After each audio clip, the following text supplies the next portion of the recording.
আজ ৭৫ বছর পূর্ণ করেছে আওয়ামী লীগ। এই উপলক্ষে রাজধানীতে সমাবেশ করবে দলটি।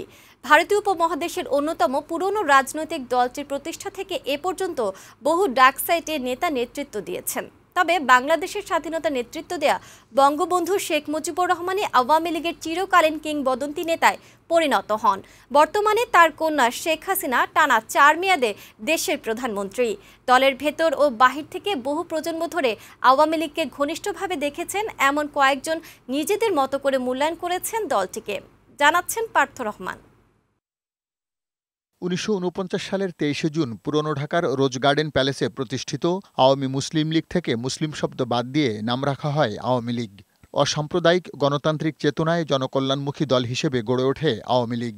একসময় সোভিয়েতপন্থী সমাজতান্ত্রিক রাজনীতি করলেও বঙ্গবন্ধু শেখ মুজিবুর রহমানের নেতৃত্বে স্বাধীনতা সংগ্রাম ও মুক্তিযুদ্ধে অংশ নেন একসময়ের তুখোড় ছাত্রনেতা মাহবুব জামান। জানান তার বিশ্লেষণ। এখনকার আওয়ামী লীগটাকে আমি ঠিক বঙ্গবন্ধুর নেতৃত্বাধীন আওয়ামী লীগের সাথে একইভাবে দেখি না।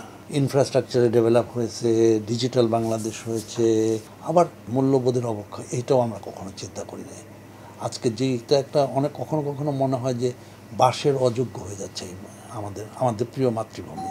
দেশে চীনপন্থী সমাজতান্ত্রিক রাজনীতির বড় নেতা রাশেদ খান মেনন একসময় ঘোরতর আওয়ামী লীগ বিরোধী রাজনীতি করেছেন, আবার আওয়ামী লীগের সাথে জোটবদ্ধ রাজনীতি করেছেন, আবার আওয়ামী লীগের সাথে দূরত্ব তৈরি করেছেন। তবে ২০০৯ সাল থেকে প্রধানমন্ত্রী শেখ হাসিনার নেতৃত্বাধীন সরকারের অংশীদার হন। আওয়ামী লীগের সাথে মিলেমিশে এমপি মন্ত্রী হন। এখন বন্ধু আওয়ামী লীগের অনেক কিছু পছন্দ নয় মেননের। যে বৈষম্যের প্রশ্নে বঙ্গবন্ধু সবচেয়ে বেশি সোচ্চার ছিল, সেই বৈষম্য উচ্চ বৈষম্যের দেশে আমরা পরিণত হয়েছি। এখন ক্ষমতার আদর্শ ছাড়া রাজনৈতিক আদর্শ বা দলের আদর্শের বিষয়টা গুরুত্বপূর্ণ আওয়ামী লীগের কাছে আমি এটা মনে করি না। জীবনভর আওয়ামী লীগ করেছেন মোজাফফর হোসেন পল্টু। এক সময়ের মাঠে বিপুল সক্রিয় সুপরিচিত নেতা ছিলেন। বর্ষিয়ান এই নেতা এখন আওয়ামী লীগের অন্যতম উপদেষ্টা। দল নিয়ে তার মূল্যায়ন সমসাময়িক অন্য দুই বামধারার রাজনীতিকের চেয়ে ভিন্ন।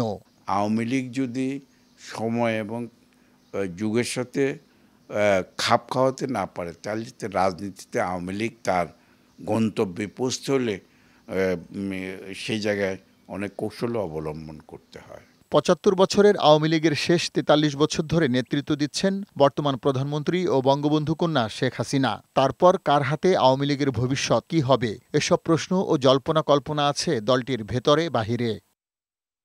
পার্থ রহমান, বৈশাখী সংবাদ, ঢাকা।